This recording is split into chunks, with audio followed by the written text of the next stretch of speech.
You pinch him. You're scared. I'm not scared. Then pinch him. He blinked! What? He blinked again! What if he's a zombie? Ah!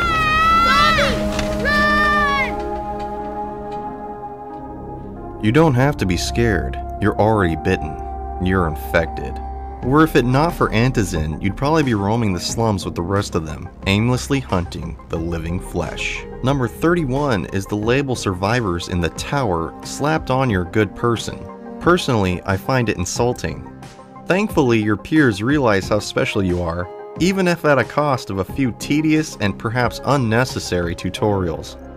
The Dying Light experience is, first and foremost, the rush of progression through parkour and free running in a sandbox environment infested with the living dead. You level up as you go and divide attribute points into 3 specializations: Survivor, Agility, and Power.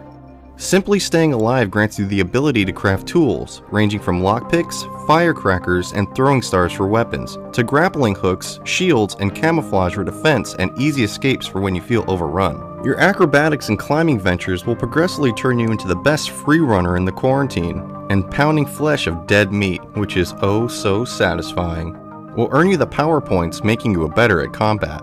It's a hit and run type of gameplay that joyfully hastens the pace of a traditional survival game. Rushing through the city, running across cranes, and climbing up on roofs of slums can be beautifully executed and adds an action-like element to the genre that cannot justifiably entertain with rocket launchers, helicopter crashes, and homing grenades. Yet the addition of parkour-style gameplay is a double-edged sword in that it provides escape routes at the moments of having fewer ways out would have proven more fun. It's a shame, especially considering that Dying Light really shines when stuck in between tight corners and when the clock is ticking. The most fun I experienced was exploring confined environments such as a derelict public school or hurrying to finish up a quest with a looming sunset. Getting pulled by a running zombie is a frightening experience, especially at night. Throwing a few hits in despair and finding yourself unable to hit effectively leads to a frantic invasions and fear of imminent death. It can be absurdly fun and freakishly scary.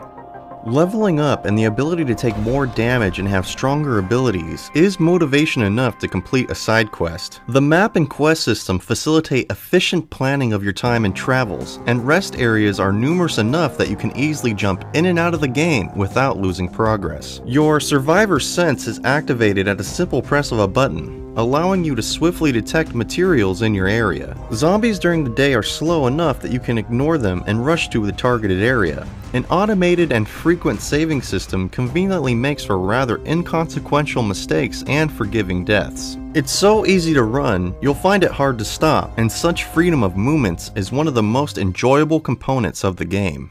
Progression is also sweetened by the numerous rewards spread out from point A and point B, which you need to take advantage of an expansive menu of blueprints and craftable items. These are indispensable to gain advantage in more demanding encounters, while allowing for creative or destructive solutions to picking up supplies in a zombie-infested house. Midday and out in the open, the intensity of your experience is considerably lessened, and side quests embrace a too conventional design with some of the been there, seen that environments and locations. Exploring the map, tracking quests, and scavenging for supplies to send back to the safe zones can feel a bit redundant, even repetitive at times. There are only so many safes I'm willing to crack or houses I'm willing to search. The exploratory style of gameplay found more fertile grounds in the adventure games such as Assassin's Creed, or even with first-person shooters in the tradition of Far Cry. Yes, Dying Light is beautiful to look at, especially from heights. Yet on the ground, it feels dominated by tunnels, freeways, gardens, and shops. Unfortunate considering the city's impressive scale. The streets you wander within the first couple of hours of gameplay are for the most part the streets you will survive in the next dozen.